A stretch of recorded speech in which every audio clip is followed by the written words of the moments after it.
Next question, question number 42। Question number 42 क्या कह रहा है, आप देखिए, क्वेश्चन पढ़िए। ठीक है, हाँ। कौन से कमीशन ने महाविद्यालय के कुल बजट का 10% पुस्तकालय विकास के लिए सिफारिश की है? Which commission recommended 10% of the total college budget for development of libraries? यानी कौन से कमीशन ने ये कहा था कि महाविद्यालय के कुल बजट का 10% बजट का हिस्सा पुस्तकालय के विकास के लिए देना है? ये सिफारिश की थी इनमें से किसी आयोग ने, जो यहाँ ऑप्शन दिए हैं। पहला कोठारी कमीशन यानी कोठारी कमीशन, ठीक है। दूसरा है भारतीय विश्वविद्यालय कमीशन यानी इंडियन यूनिवर्सिटी कमीशन, और तीसरा है राधा कृष्णन कमीशन, और चौथा है पुस्तकालय सलाहकार समिति यानी लाइब्रेरी एडवाइजरी कमेटी। इन चारों में से कौन से आयोग ने ये कहा था कि महाविद्यालय के कुल बजट का 10% हिस्सा पुस्तकालय विकास के लिए दिया जाना चाहिए? ठीक है, आप लोग बताइए और इन चारों में से आंसर टिक करिए कि कौन सा होगा। ठीक है, देखिए ऑप्शन नंबर जो फर्स्ट ए है, option number A Kothari commission, Kothari शिक्षा आयोग जो था वो एक राष्ट्रीय शिक्षा आयोग था, ये सभी को पता होगा। ठीक है, इन्होंने इस कमीशन को यानी कोठारी शिक्षा आयोग को स्वतंत्रता के बाद 1964 में भारत सरकार के द्वारा ही गठित किया गया था। ठीक है, इनके जो अध्यक्ष थे, कोठारी कमीशन के जो अध्यक्ष थे वो दौलत सिंह कोठारी को बनाया गया था। ठीक है, इसका मुख्य उद्देश्य जो था, कोठारी कमीशन का मुख्य उद्देश्य शिक्षा प्रणाली को बेहतर बनाने के लिए प्रारूप तैयार करने के उद्देश्य से इस कमीशन को गठित किया गया था। ठीक है, समझ गए? इन्होंने ही एक ये सिफारिश की थी कि महाविद्यालय के कुल बजट का 10% भाग पुस्तकालय के विकास के लिए दिया जाना चाहिए। समझ गए? यहाँ जो कोठारी कमीशन से रिलेटेड मैंने 2-3 जो फैक्ट बताए, इसकी स्थापना कब की गई थी? एक राष्ट्रीय शिक्षा आयोग है जिसे स्वतंत्रता के बाद बनाया गया था वर्ष 1964 में। ठीक है, इनके अध्यक्ष जो थे वो दौलत सिंह कोठारी थे, DS कोठारी। ठीक है, ये कुछ फैक्ट्स आपको याद रखने हैं। ठीक है, इसका मुख्य उद्देश्य जो था वो सिर्फ यही था कि शिक्षा प्रणाली को बेहतर बनाया जाए। ठीक है, आगे बढ़े। Question number 43, Raja Ram Mohan Roy library foundation की स्थापना किसने की? Raja Ram Mohan Roy library foundation was established by. RRRLF की स्थापना किसके द्वारा की गई थी? यहाँ ऑप्शन में दिए हैं, भारतीय पुस्तकालय संघ यानी इंडियन लाइब्रेरी एसोसिएशन, या फिर डिपार्टमेंट ऑफ कल्चर भारत सरकार, या पश्चिम बंगाल सरकार, या फिर गृह मंत्रालय भारत सरकार। चारों में से आपको आंसर टिक करना है। ये क्वेश्चन पूछा गया है, आप इनमें से आंसर टिक करिए कि कौन सा होगा। ठीक है, बताइए कौन सा होगा? राजा राम मोहन राय लाइब्रेरी फाउंडेशन।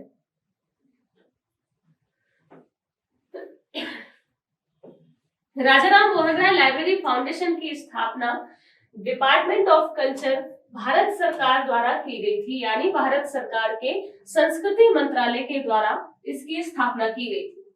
समझ गए? देखिए, राजा राम मोहन राय की 200वीं जयंती के अवसर पे, 200वें जन्मदिन के अवसर पे इस RRLF संगठन की स्थापना की गई भारत सरकार के संस्कृति मंत्रालय के द्वारा। कब? वर्ष 1972 में। देखिए, राजा राम मोहन राय का जन्म कब हुआ था? राजा राम मोहन राय का जन्म हुआ था 1772 में। ठीक है, इनके 200वें जन्म दिवस पर 1972 में RRRLF यानी राजा राम मोहन राय लाइब्रेरी फाउंडेशन की स्थापना भारत सरकार के संस्कृति मंत्रालय के द्वारा की गई थी। यहां तक सबको क्लियर है? ठीक है, इसका मुख्यालय जो स्थापित किया गया था वो साल्ट लेक कलकत्ता में, साल्ट लेक कलकत्ता में इसका मुख्यालय स्थापित किया गया था। क्लियर है सबको? ठीक है, इसका जो उद्देश्य था, इस संगठन की स्थापना करने के पीछे जो उद्देश्य था वो ग्रामीण और सार्वजनिक पुस्तकालयों को सहायता प्रदान करना था। ठीक है, यानी RRRLF की जब स्थापना की गई थी तो उसका जो मुख्य उद्देश्य, जिस उद्देश्य से उसको स्थापित किया गया था वो सिर्फ इतना था कि ग्रामीण और सार्वजनिक पुस्तकालयों को सहायता मिल सके। ठीक है, ठीक है ना? क्लियर है यहां तक सबको? तो आपको ध्यान रखना है कब की गई थी, 1972 में की गई थी। क्लियर? आगे बढ़े, क्वेश्चन नंबर 44। GMD AACR2 में निरूपित करता है, यानी AACR2 आप सबको पता है। AACR2 क्या होता है? Anglo American cataloguing rules second. ठीक है, GMD and AACR2 stands for. AACR2 में GMD क्या निरूपित करता है, क्या इंडिकेट करता है, ये हमें बताना है। यानी एक मोटा मोटा हम कहें तो GMD की आपको फुल फॉर्म बतानी है। यहाँ 4 ऑप्शन दिए हैं, चारों ऑप्शन में आपको कुछ नाम दे रखे हैं: general material description, general material designation and geographical material description, then general monography designation. ठीक है, इनमें से आपको यहाँ आंसर टिक करना है कि GMD क्या इंडिकेट करता है। ठीक है, बताइए। जनरल मटेरियल डेजिग्नेशन जो है वो इसका राइट आंसर होगा, जनरल मटेरियल डेजिग्नेशन। ये होता क्या है, यहाँ आप देखिए AACR2 में GMD जो है वो जनरल मटेरियल डेजिग्नेशन को इंडिकेट करता है, यानी सामान्य सामग्री पद के रूप में। ठीक है, समझ गए? इसे कैटलॉग रिकॉर्ड में किसी वस्तु के शीर्षक के बाद, इसे कैटलॉग रिकॉर्ड में किसी भी विषय के शीर्षक के बाद कोष्टक में लिखा जाता है, कोष्टक में डाला जाता है। ठीक है, यहां तक क्लियर हुआ सबको? GMD हमेशा एक लोअर केस के रूप में होता है। GMD जो है वो AACR2 में हमेशा एक लोअर केस के रूप में होता है, ये आपको ध्यान रखना है।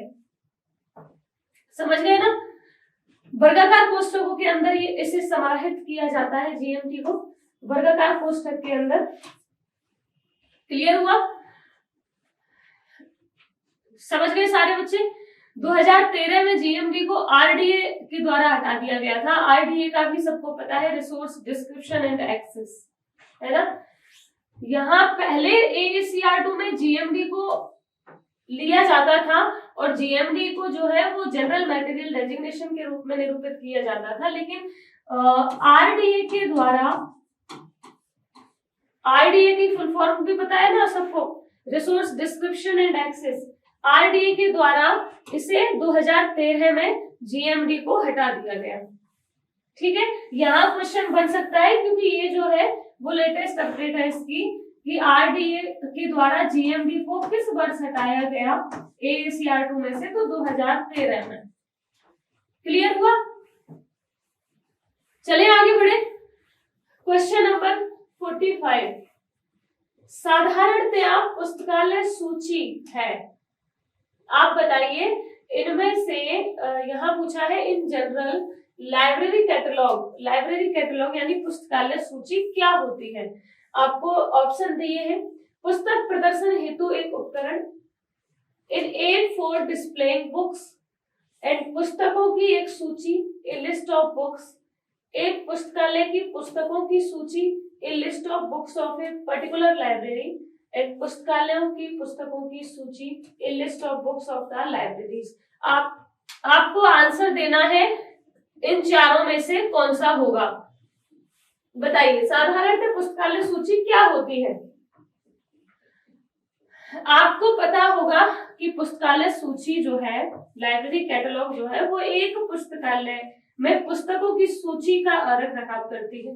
यानी एक पुस्तकालय में कितनी पुस्तक अवेलेबल है, उन सभी का रिकॉर्ड पुस्तकालय सूची में दिया जाता है। यहाँ ऑप्शन जो है वो राइट आंसर होगा सी, एक पुस्तकालय की पुस्तकों की सूची।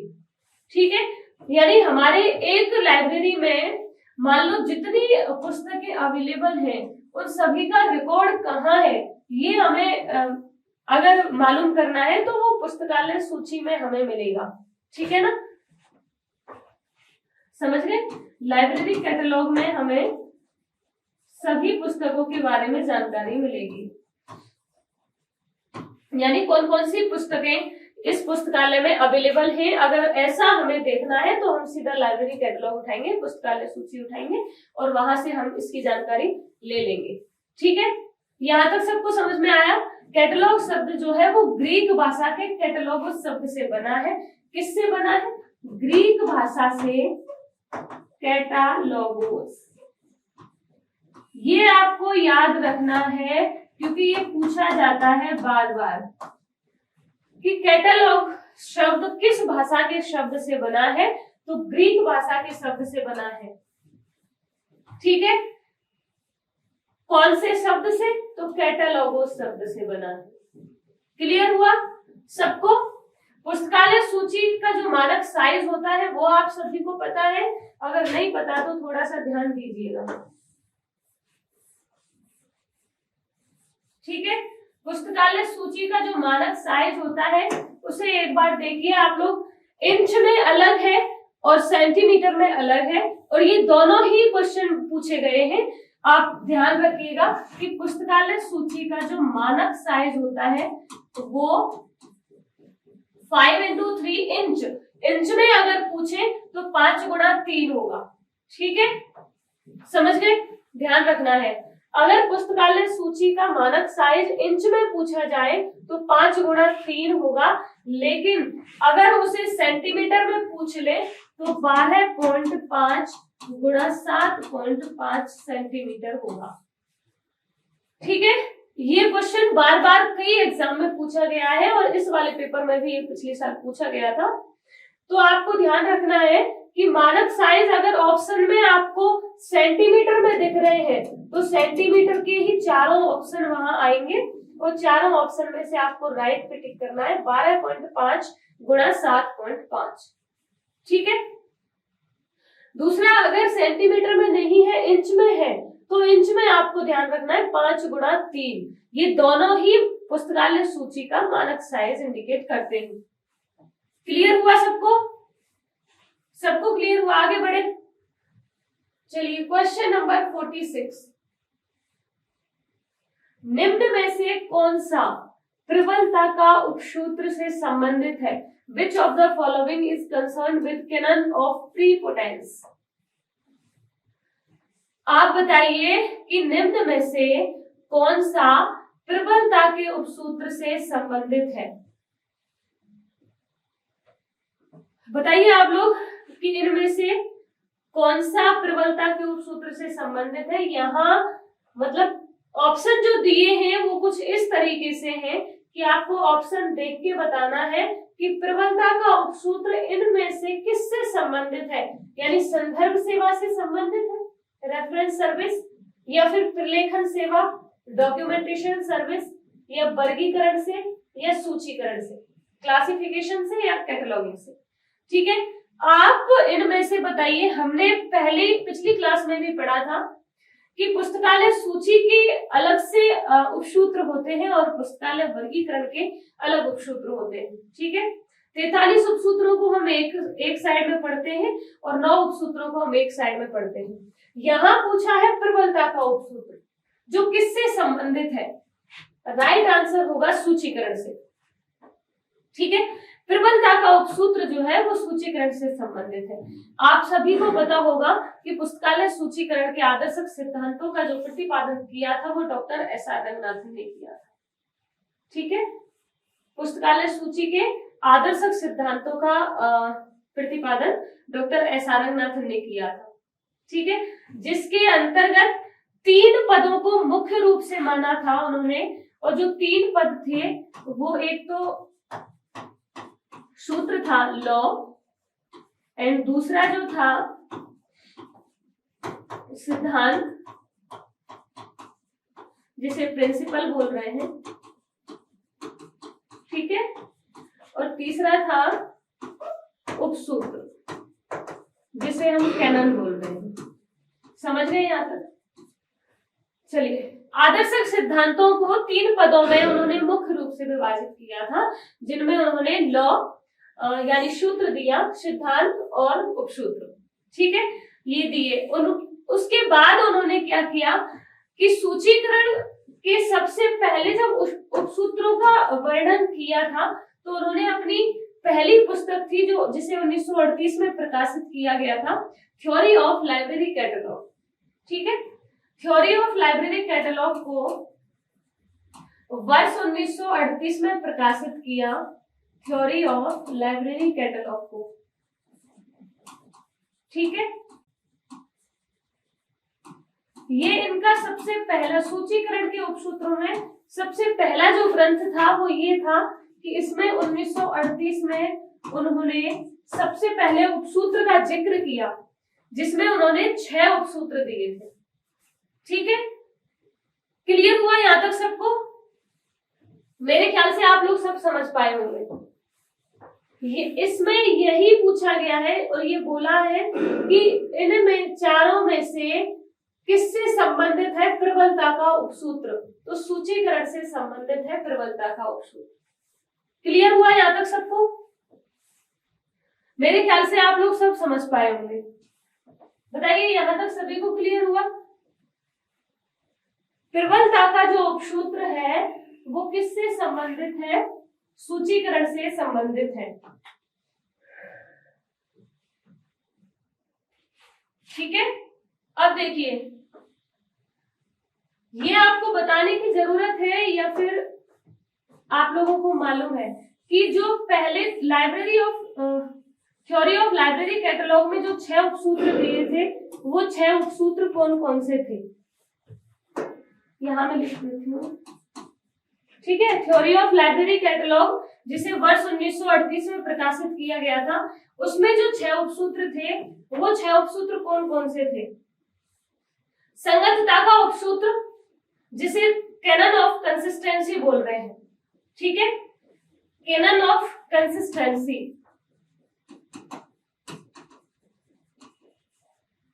संगतता, क्लियर हुआ? रेलिवेंस,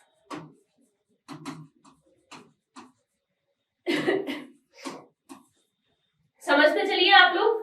प्रासंगिकता का उपसूत्र जिसे रेलिवेंस बोल रहे हैं, एक निर्धारिता का उपसूत्र जिसे एसर्टेनेबिलिटी बोल रहे हैं, निर्धारिता का उपसूत्र एसर्टेनेबिलिटी, ठीक है। इंग्लिश में मैं नाम लिख रही हूँ, आप ध्यान रखिएगा, मेरे शब्द जो मैं हिंदी में बोल रही हूँ, हिंदी वाले बच्चे उन्हें ध्यान रखें, ठीक है। निर्धारिता हो गया, एसर्टेनेबिलिटी, एंड स्थायित्व जो है, स्थायित्व जिसे परमानेंस बोल रहे हैं हम, परमानेंस, ठीक है। क्लियर हुआ? प्रचलन जिसे हम कैनन ऑफ करेंसी बोले, प्रचलन का उपसूत्र कैनन ऑफ करेंसी, 5वां जो था वो कैनन ऑफ करेंसी, ठीक है। और प्रबलता का उपसूत्र जिसे हम प्रीपोटेंस बोल रहे हैं, यहाँ क्वेश्चन में पूछा ही गया है कि प्रबलता का उपसूत्र जिसे कैनन ऑफ प्रीपोटेंस। ये 6 उपसूत्र थे जिन्होंने सबसे पहले उन्होंने अपनी पुस्तक थ्योरी ऑफ लाइब्रेरी कैटलॉग में जिक्र किया था, इन 6 उपसूत्र का, consistency, relevance, ascertainability, permanence, currency and prepotence. Clear हुआ? यहां तक सबको क्लियर हुआ? इसके बाद में उन्होंने दूसरे चरण में वर्ष 1955 में हेडिंग्स एंड कैनन्स नाम की एक पुस्तक थी, हेडिंग्स एंड कैनन्स, इसमें उन्होंने 2 अन्य उपसूत्रों का जिक्र किया, ठीक है। 6 उपसूत्र यहां दिए और सातवां और आठवां जो था कैनन ऑफ कॉन्टेक्स्ट, जिसे प्रसंग का उपसूत्र बोले, और शुद्धता का उपसूत्र यानी कैनन ऑफ प्योरिटी। ठीक है, context and canon of purity. इन दो उपसूत्रों का जिक्र उन्होंने हेडिंग्स एंड कैनान्स नाम की पुस्तक में किया। क्लियर हुआ यहां तक? ठीक है, आगे इसे सीसीसी का जो 5वां संस्करण प्रकाशित हुआ उसमें कैनन ऑफ प्योरिटी, जो कैनन ऑफ प्योरिटी था, जो शुद्धता का जो उपसूत्र था, इसका नाम बदल दिया गया। इसे हटाकर व्यष्टीकरण का उपसूत्र बोला। ठीक है, व्यष्टीकरण का उपसूत्र नाम दिया गया। कौन से को हटाया? कैनन ऑफ प्योरिटी, यानी शुद्धता के उपसूत्र का नाम बदलकर व्यष्टीकरण का उपसूत्र कर दिया। इसका मतलब अब आज जो 9 उपसूत्र प्रचलित हैं उनमें कैनन ऑफ प्योरिटी नाम का कोई उपसूत्र नहीं है। इसे पहले दिया गया था इस पुस्तक में, लेकिन बाद में जब ये दूसरे एडिशन में इसने यहाँ प्योरिटी को हटाया और व्यष्टीकरण के उपसूत्र को जोड़ दिया। समझ गए? मेरे ख्याल से सब समझ पाए होंगे। क्लियर हुआ? आगे बढ़े। ठीक है, फिर उसके बाद एक लेख आया, आपको सबको पता होगा शायद, जिसमें 9वें उपसूत्र को जोड़ा गया था। उसे भी एक बार हम देख लें। यहीं से मैं हटा देती हूँ उसे। तो 9वां उपसूत्र जो आया, जिसे पुनः स्मरणमान का उपसूत्र बोलते हैं, ठीक है, 9वें उपसूत्र को वो कब दिया गया? देखिए, वर्ष 1969 में एक पत्रिका में एक लेख दिया था डॉक्टर एस.आर. रंगनाथन ने, जिसका नाम था library science with a slant to documentation नाम का लेख। लाइब्रेरी साइंस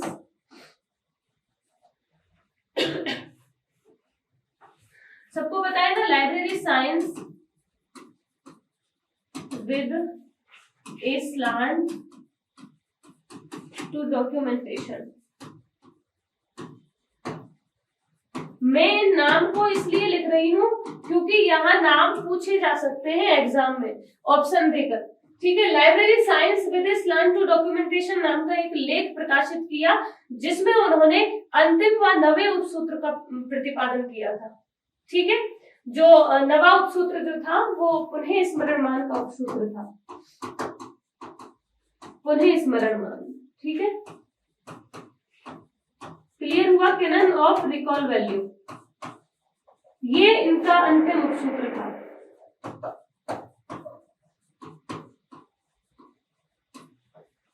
क्लियर हुआ यहां तक सबको?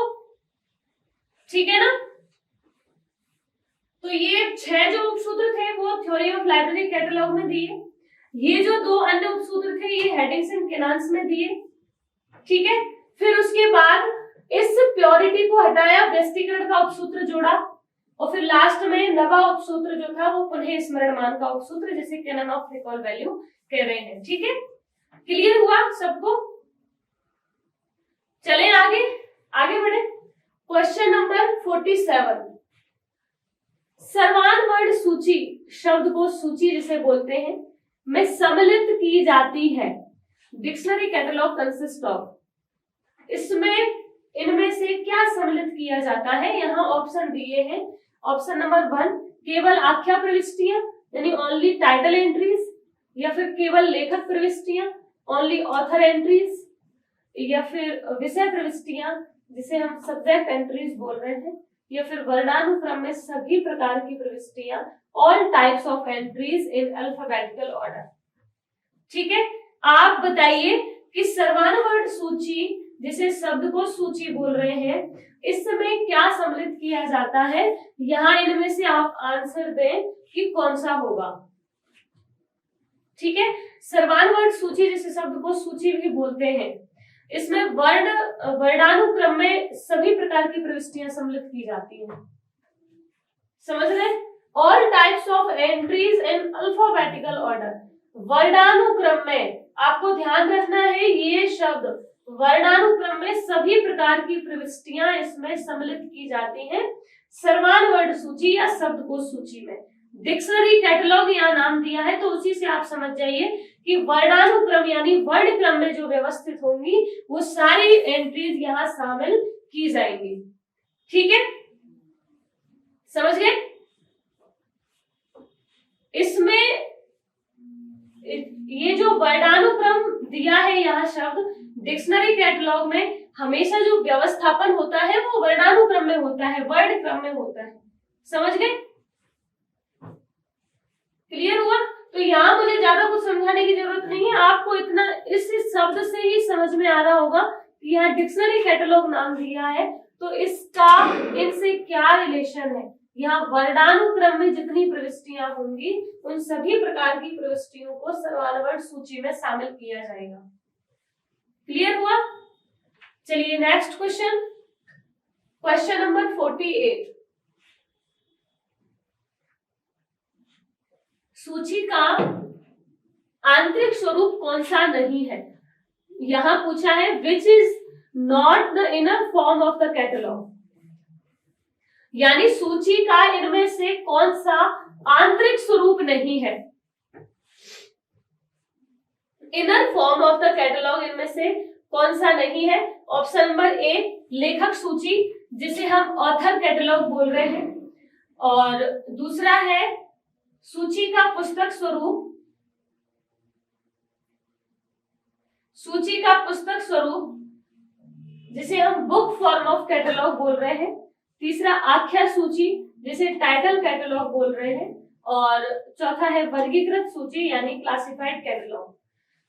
ठीक है, इनमें पूछा है कि सूची का इनमें से कौन सा आंतरिक स्वरूप नहीं है। आप सभी को पता होगा कि पुस्तकालय सूची के दो स्वरूप होते हैं, पता है या नहीं? एक आंतरिक स्वरूप, एक बाह्य स्वरूप, एक inner form of the catalogue, एक outer form of the catalogue. ये सभी को पता है? लिखो आंतरिक और एक होता है बाह्य। ठीक है, ये दो प्रकार के होते हैं, inner form of the catalogue and outer form of catalogue. ये दोनों पुस्तकालय सूची के स्वरूप होते हैं, जिनमें आंतरिक स्वरूप में इनर फॉर्म ऑफ कैटलॉग में कुछ सूची दी हुई होती है। उनमें कौन कौन सी है? आप इनमें से पहले तो ये बताइए कि है कौन सी नहीं। आंसर जो होगा वो बी ऑप्शन राइट होगा, सूची का पुस्तक स्वरूप, बुक फॉर्म ऑफ कैटलॉग इसका आंतरिक स्वरूप में शामिल नहीं होता है। ठीक है, इनर फॉर्म ऑफ कैटलॉग में जो शामिल की गई है वो एक है लेखक सूची, लेखक सूची जिसे ऑथर कैटलॉग बोल रहे हैं, समझ रहे? एक है आख्या सूची,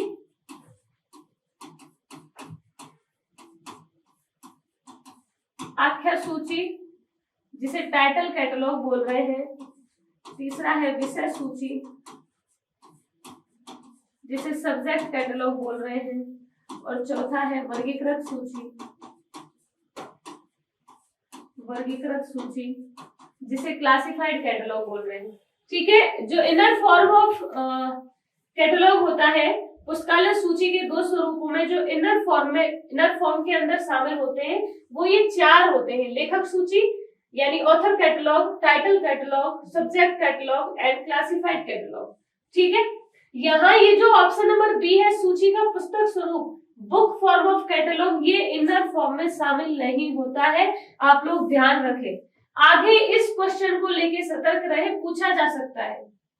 ठीक है, यहाँ अभी ये पूछा है कि इनमें से कौन सा शामिल नहीं है, आगे क्वेश्चन बन सकता है कि इनमें से कौन सा शामिल है। तीन ऑप्शन तो अलग दे देंगे, चार इनमें से ही कोई एक दे देंगे। आपको याद रखना है लेखक, आख्या, विषय और वर्गीकृत। ठीक है, ये चार प्रकार की जो सूचियां होती हैं वो आंतरिक स्वरूप के अंदर शामिल की गई है।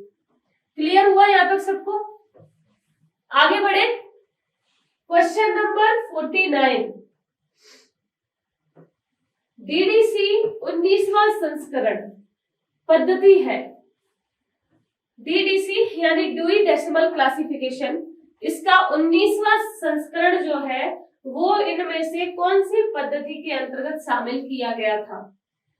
ठीक है, इनमें जो ऑप्शन है वो लगभग परिगणनात्मक यानी ऑलमोस्ट इन्यूमरेटिव, दूसरा एक परिगणनात्मक यानी इन्यूमरेटिव, या फिर लगभग पक्षात्मक ऑलमोस्ट फैसिटेड, या मुक्त पक्षात्मक फ्रीली फैसिटेड। आपको आंसर देना है कि इनमें से कौन सी पद्धति के अंतर्गत डीडीसी के 19वें संस्करण को शामिल किया गया था। बताइए, आप लोग आंसर दीजिए। देखिए, मेरे ख्याल से सबको पता होगा कि डीडीसी जो है वो एक परिगणनात्मक वर्गीकरण की पद्धति के अंतर्गत आता है। ठीक है, ड्यूई डेसिमल क्लासिफिकेशन जो है वो इन्यूमरेटिव स्कीम के अंतर्गत शामिल किया गया था। यहाँ लगभग परिगणनात्मक इसका राइट आंसर होगा। समझ रहे मेरी बात को? लगभग परिगणनात्मक वर्गीकरण पद्धति के अंतर्गत डीडीसी के 19वें संस्करण को शामिल किया गया था। ठीक है, इस डीडीसी का जो निर्माण किया गया था वो 1876 में। सबको पता है कि लाइब्रेरी साइंस से रिलेटेड जितने स्टूडेंट्स हैं उनको ये 1876 जो ईयर है ये आपको सबको बहुत अच्छे से पता होगी कि डीडीसी का विकास इसी वर्ष किया गया था। किसने? मेलविल डीवी ने, है ना?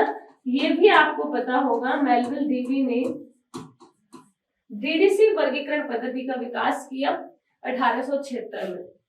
इसका सबसे पहले जो पहला संस्करण था उसे 1876 में ही प्रकाशित किया गया था सबसे पहले। ठीक है, अब तक डीडीसी के 23 पूर्ण संस्करण प्रकाशित हो चुके हैं और 15 संक्षिप्त संस्करण। ठीक है, 23 संस्करण जो है वो पूर्ण प्रकाशित हो गए और 15 जो है वो संक्षिप्त संस्करण प्रकाशित किए जा चुके हैं। इनमें जो नवीनतम संस्करण है डीडीसी का, नवीनतम संस्करण 23वां संस्करण है जिसे वर्ष 2011 में प्रकाशित किया गया। क्लियर हुआ? यहाँ तक सबको पता है? इस क्वेश्चन से रिलेटेड जितना मैं बता सकती थी वो मैंने आपको बताया है। आप ध्यान रखें कि 19वें संस्करण को मुख्य रूप से लगभग परिगणनात्मक में शामिल किया गया था। क्लियर हुआ यहाँ तक? चले आगे, क्वेश्चन नंबर 50। श्रृंखला पद्धति में योजक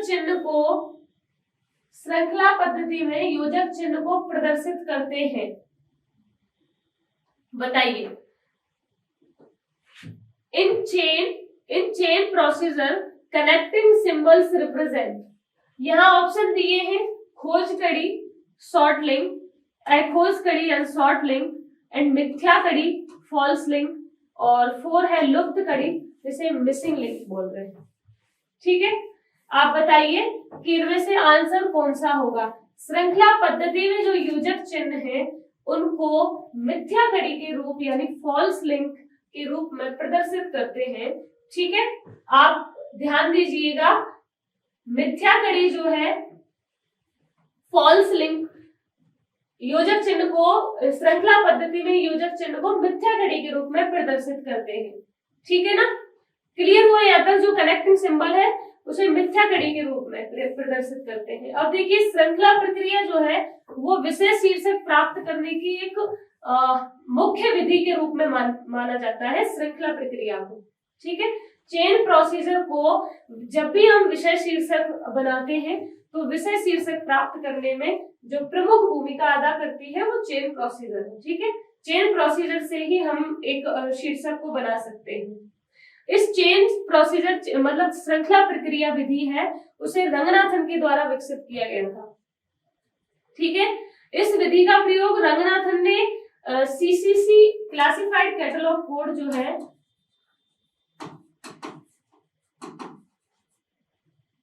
क्लासिफाइड कैटलॉग कोड, आप लोग ध्यान दें, सीसीसी, रंगनाथन ने सीसीसी के अंतर्गत सबसे पहले इस श्रृंखला प्रक्रिया का प्रयोग किया गया था।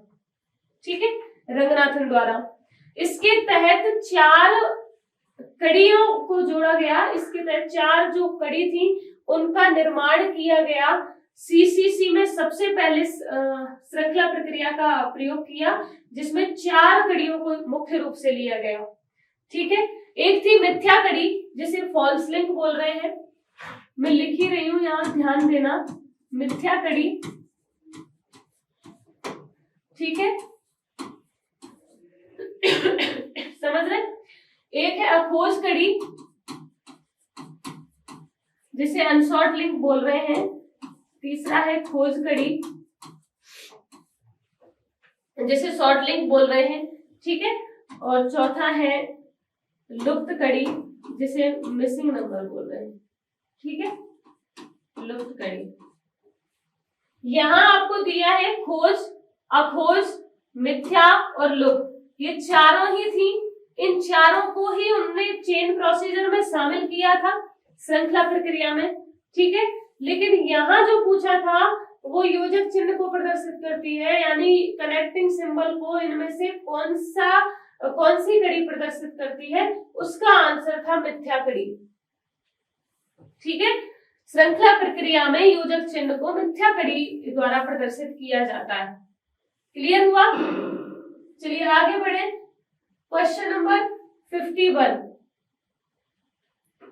द्विबंधु वर्गीकरण कॉलन क्लासिफिकेशन पद्धति का प्रथम संस्करण कब प्रकाशित हुआ? First edition of colon classification was published in which year? CCC के कुछ संस्करण अब तक प्रकाशित हो चुके हैं। कॉलन क्लासिफिकेशन को सबसे पहले 1933 में प्रकाशित किया गया था। पहला जो संस्करण था उसका 1933 में प्रकाशन हुआ। ठीक है, यहां पूछा है कि प्रथम संस्करण कब प्रकाशित हुआ, तो आंसर दे दे सबसे पहले वर्ष 1933। वर्ष 1933 में सबसे पहले सीसीसी के पहले संस्करण को प्रकाशित किया गया था। इस द्विबंधु वर्गीकरण पद्धति का विकास एसआर रंगनाथन के द्वारा किया गया। ठीक है, वर्ष 1933 में इसे पहली बार प्रकाशित किया गया। पहली बार प्रकाशित किया गया वर्ष 1933 में। क्लियर हुआ? ठीक है, 3 भागों में इसे मुख्य रूप से विभाजित किया था। एक नियम थे, विषय थी और अनुसूचियां थी। ठीक है, इन 3 भागों में इसे मुख्य रूप से विभाजित किया। अब तक इसके 7 संस्करण प्रकाशित हो चुके हैं, जिनमें 7 संस्करण की अगर हम वर्ष बताएं तो पहला संस्करण 1933 में, दूसरा 1939 में, तीसरा 1950 में और चौथा 1952 में। ठीक है, 50, 52, 57, 60, 87। ठीक है, देख लीजिए आप 1933, 39, 50, 52, 57, 60 और 87। 87 जो था 1987 में इसका 7वां संस्करण प्रकाशित किया गया। ठीक है, 6वां संस्करण जो था वो 1960 में प्रकाशित किया, लेकिन इसका पुनः जो मुद्रित संस्करण था उसे वर्ष 1963 में प्रकाशित किया। क्लियर हुआ यहाँ तक?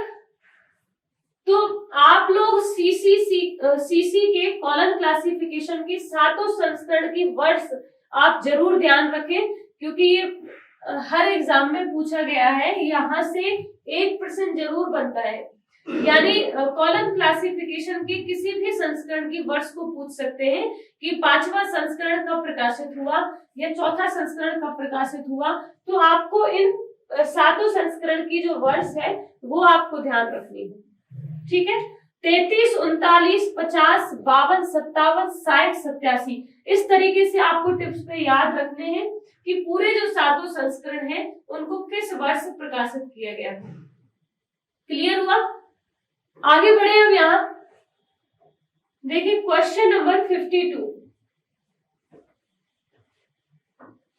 पुस्तकालय में एक प्रलेख की अन्य प्रलेख अन्य प्रलेखों के मध्य सुनिश्चित सापेक्षिक स्थिति को दर्शाने वाली संख्या को क्या कहते हैं?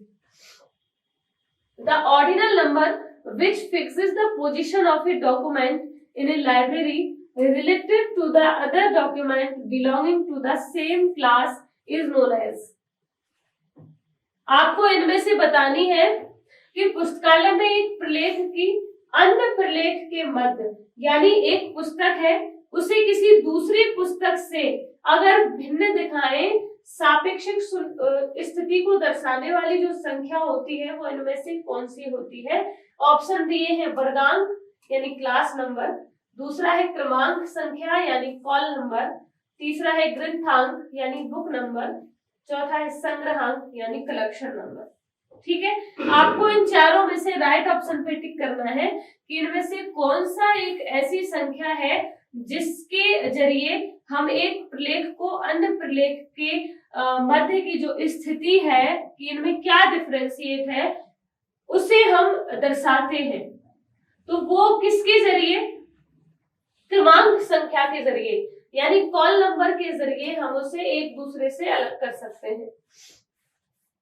ठीक है, कॉल नंबर ही एक ऐसी संख्या होती है जो एक प्रलेख को अन्य प्रलेख के मध्य जो स्थिति, सापेक्षिक स्थिति होती है उसे दर्शाती है। क्लियर हुआ? इसी क्रमांक संख्या में यानी कॉल नंबर में 3 तत्व शामिल होते हैं। 3 तत्व मतलब जैसे उसे हम 3 पार्ट्स में डिवाइड करते हैं कॉल नंबर को, जिसमें कुछ इस तरीके से होते हैं। कॉल नंबर जो है आप लोगों को पता होगा मेरे ख्याल से, कॉल नंबर में 3 प्रकार में जिसे ऐसे विभाजित किया कॉल नंबर को, वो कौन कौन से हैं? एक वर्गांक संख्या होती है जिसे क्लास नंबर बोलते हैं, दूसरी ग्रंथांक संख्या जिसे बुक नंबर बोलते हैं, और तीसरा संग्रहांक संख्या जिसे कलेक्शन नंबर बोलते हैं। ठीक है, तो वर्गांक संख्या, ग्रंथांक संख्या, एक संग्रहांक संख्या। समझ रहे? यानी क्लास नंबर, बुक नंबर और कलेक्शन नंबर, इन तीनों से मिलकर बनता है कॉल नंबर। ठीक है, कॉल नंबर जो है वो इन तीनों संख्याओं को जब जोड़ दें तब कॉल नंबर निकल के आता है, जो एक प्रलेख को अन्य प्रलेख के मध्य जो सापेक्षिक स्थिति होती है उसे दर्शाने का काम करता है। क्या? Call number. क्लियर हुआ?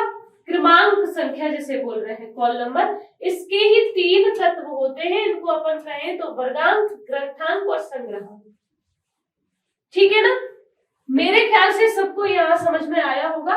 ये जो क्वेश्चन है इसे इस प्रकार से आपने पढ़ा, बहुत अच्छी बात है, और ये समझ में आया, ये भी अच्छी बात है। लेकिन आपको यहाँ आगे भी सचेत रहना है कि क्वेश्चन इनमें से कोई ऐसा दे देंगे कि कॉल नंबर किन किन से बना होता है। तो यहाँ वर्गांक संख्या, ग्रंथांक संख्या, संग्रहांक संख्या। ठीक है, ये 3 आपको याद रखने हैं, क्योंकि इनमें ही आपको जरा सा शब्द घुमा के आप घुमा सकते हैं। इनमें से थोड़ा सा शब्द बदला और आप घूम गए। क्लियर? तो आपको घूमना नहीं है। क्लास, बुक और कलेक्शन, इन तीनों नंबर को जब जोड़ दें तब हमें कॉल नंबर निकल के आता है। क्लियर हुआ? चलिए आगे बढ़े। क्वेश्चन नंबर 53, कैटलॉग कार्ड का प्रमाणिक आकार है। मैंने आपको बताया था कैटलॉग कार्ड का प्रमाणिक आकार पूछा है यहाँ, यानी the standard size of a catalogue card. सूचीकरण जो कार्ड होता है उसका यहाँ प्रमाणिक स्टैंडर्ड साइज पूछा है, प्रमाणिक आकार पूछा है। यहाँ देखिए सब सेंटीमीटर में दिया हुआ है, चारों ऑप्शन में सेंटीमीटर में दिया हुआ है। मैंने बताया था कि इंच में अलग होता है और सेंटीमीटर में अलग होता है। ठीक है, यहाँ जो 12.5 गुणा 7.5 सेंटीमीटर, ये जो है ये राइट आंसर होगा, क्योंकि मैंने ये बोला था कि 5 गुणा 3 अगर इंच में दिया हुआ है तो ये आंसर राइट होगा, और सेंटीमीटर में अगर 12.5 गुणा 7.5 सेंटीमीटर दिया हुआ है तो ये यहाँ राइट आंसर होगा। यानी ये वाला फैक्ट और ये वाला फैक्ट आपको दोनों ही कंडीशन ध्यान में रखनी है कि अगर इंच में पूछे तो 5 गुणा 3 और अगर सेंटीमीटर में पूछे तो 12.5 गुणा 7.5। ठीक है, ये दोनों ही कैटलॉग कार्ड का मानक साइज होता है। ठीक है, स्टैंडर्ड साइज जो है वो इसका इन दोनों में ही दिया होता है, इंच में भी और सेंटीमीटर में भी। यहाँ जो हमारा राइट आंसर होगा वो 12.5 गुणा 7.5 सेंटीमीटर होगा। क्लियर? क्वेश्चन नंबर 54, प्रबंधन के 3 स्तर कौन से हैं? प्रबंधन के 3 स्तर कौन से हैं? What are the 3 levels of management? बताइए, प्रबंधन के 3 स्तर कौन कौन से हैं? मेरे ख्याल से सब बच्चों को पता है कि प्रबंधन के 3 स्तर जो हैं वो शीर्ष, मध्य और निम्न होते हैं। शीर्ष, मध्य और निम्न यानी टॉप, मिडिल और लो लेवल होते हैं। यानी बी जो ऑप्शन है वो हमारा राइट आंसर होगा। ठीक है, किसी भी संगठन में अगर हम प्रबंधन की व्यवस्था को बनाए रखना चाहते हैं तो प्रबंधन को 3 स्तरों पे विभाजित करते हैं हम, शीर्ष स्तर पे, मध्य पे और निम्न पे। ठीक है, 3 जो लेवल होते हैं वो, इनका अगर हम नाम भी देखें, देखिए top level, middle level and low level. ठीक है, ये 3 जो है हम किसी भी संगठन की अगर मैनेजमेंट की व्यवस्था को बनाए रखना चाहते हैं तो प्रबंधन को हम 3 स्तरों पे विभाजित करते हैं। यानी 3 तरीके से प्रबंधन होना चाहिए। पहला जो है वो एडमिनिस्ट्रेटिव लेवल, एडमिनिस्ट्रेटिव लेवल का होना चाहिए। समझ गए? समझ गए ना? और दूसरा जो है वो एग्जीक्यूटिव होना चाहिए, यानी मिडिल लेवल जिसे बोल रहे हैं हम। ठीक है, समझ गए? और निम्न लेवल का जो बोल रहे हैं यानी लो लेवल जो बोल रहे हैं वो सुपरवाइजरी। इन तीनों को हम ऐसे नाम दे सकते हैं, एडमिनिस्ट्रेटिव लेवल, एग्जीक्यूटिव लेवल और सुपरवाइजरी लेवल। ठीक है, जिन्हें हम टॉप, मिडिल और लो लेवल में विभाजित कर रहे हैं। यानी प्रबंधन के 3 जो स्तर हैं वो टॉप, मिडिल और निम्न स्तर होते हैं। क्लियर हुआ? आगे चले, क्वेश्चन नंबर 55, भारतीय पुस्तकालय संघ की स्थापना कब की गई? Indian library association was founded in, Indian library association यानी आईएलई की स्थापना कब की गई थी? वर्ष 1933 में आईएलई की स्थापना की गई थी। इस संस्था को सबसे पहले सोसाइटी पंजीकरण अधिनियम के तहत इसे पंजीकृत किया गया था। सबसे पहले किसके तहत? सोसाइटी पंजीकरण। समझ रहे? सोसाइटी पंजीकरण अधिनियम के तहत इसे पंजीकृत किया गया था, अधिनियम, और इसकी स्थापना वर्ष 1933 में इसकी स्थापना की गई थी। ठीक है, इसका मुख्यालय जो था वो कलकत्ता में अवस्थित, कलकत्ता में स्थापित किया गया था। आईएलए का मुख्यालय कहाँ? कलकत्ता में। कब? जब इसकी स्थापना 1933 में की गई थी उस वक्त। ठीक है, उसके बाद में इसे 1946 में इसे नई दिल्ली स्थापित किया, यानी कलकत्ता से इसका मुख्यालय नई दिल्ली में स्थापित किया गया था। कब? नई दिल्ली में कब किया गया था? 1946 में। ठीक है, तो ये फैक्ट आपको ध्यान रखना है। समझ गए? 1946 में कलकत्ता से इसका मुख्यालय नई दिल्ली स्थापित किया गया। फिर इसके बाद 1953 में इसे पुनः कलकत्ता में स्थापित किया गया, 1953 में। क्लियर हुआ? और स्थायी रूप से आज जो हम कह रहे हैं कि ILA का मुख्यालय आज कहाँ पे अवस्थित है, प्रेजेंट टाइम पे नई दिल्ली में अवस्थित है। यानी जब उसे पुनः स्थानांतरित किया गया था कलकत्ता में वर्ष 1953 में, उसके बाद 1963 तक वो कलकत्ता में ही स्थापित रहा था। उसके बाद अब 1964 से आज तक इसका मुख्यालय नई दिल्ली में देखा जाता है। ठीक है, यानी अभी प्रेजेंट टाइम की स्थिति में ILA का मुख्यालय नई दिल्ली में स्थापित है। क्लियर हुआ?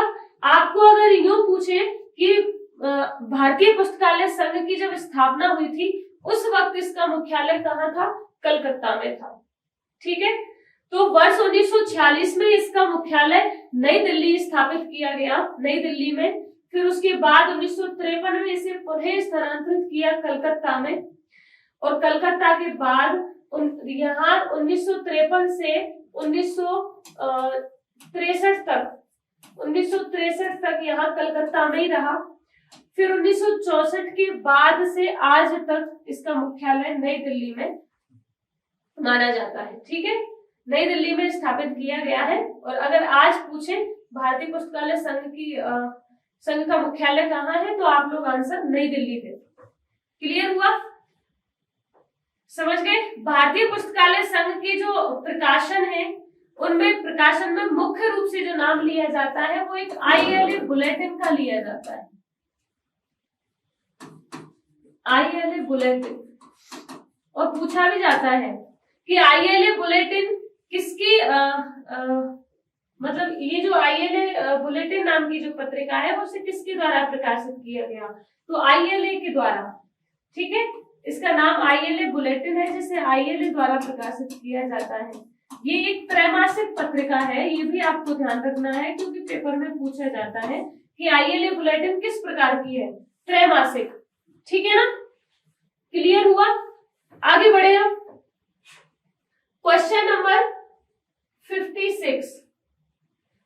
एवगिला एक परिवर्णी शब्द है जिसका उपयोग के लिए किया जाता है। मतलब एवगिला जो है वो एक परिवर्णी शब्द है जिसका उपयोग इनमें से किसके द्वारा किया जाता है, आपको ये बताना है।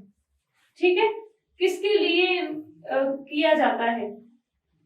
अब जो एवगिला यहाँ नाम दिया है, मेरे ख्याल से यहाँ ऑप्शन में जितने हैं ना, उसको आपने ये देखना है कि एवगिला क्या है या क्या इंडिकेट कर रहा है।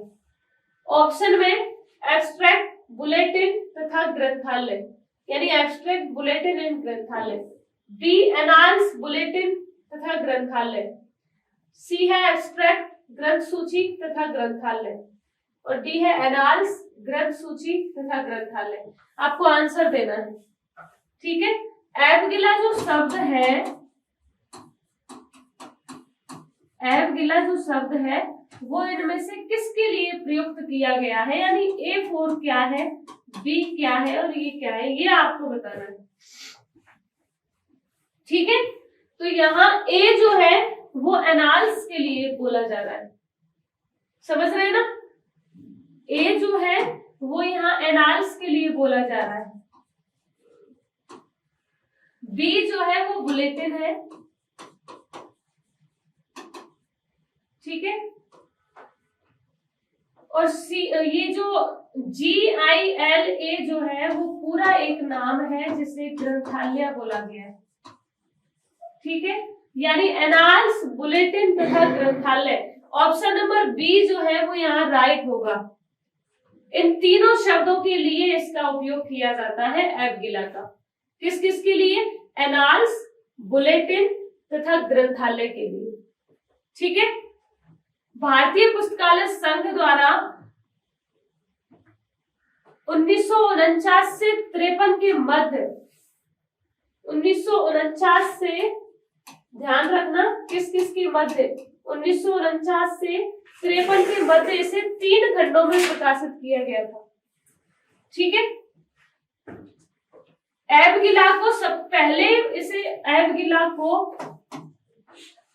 पहले जब स्टार्टिंग एबगिला के 3 जो शब्द हैं वो तो आपको पता है, एनाल्स, बुलेटिन और ग्रंथालय, ये 3 हैं, ठीक है। आईएलए लाइब्रेरी बुलेटिन नाम से इसे पहले प्रकाशित किया गया था, आईएलए लाइब्रेरी बुलेटिन नाम से, ठीक है। 1946 में बंद करके इसका एबगिला नाम दिया गया, 1946 में। यानी जो आईएलए लाइब्रेरी बुलेटिन नाम से जब प्रकाशन होता था, उस आईएलए लाइब्रेरी बुलेटिन को 1946 से बंद किया और उसे एबगिला के रूप में प्रकाशन होने लगा, ठीक है। यानी उसका नाम जो था, इसी आईएलए लाइब्रेरी बुलेटिन को एबगिला के नाम से जाना जाने लगा, कब से? 1946 से, ठीक है।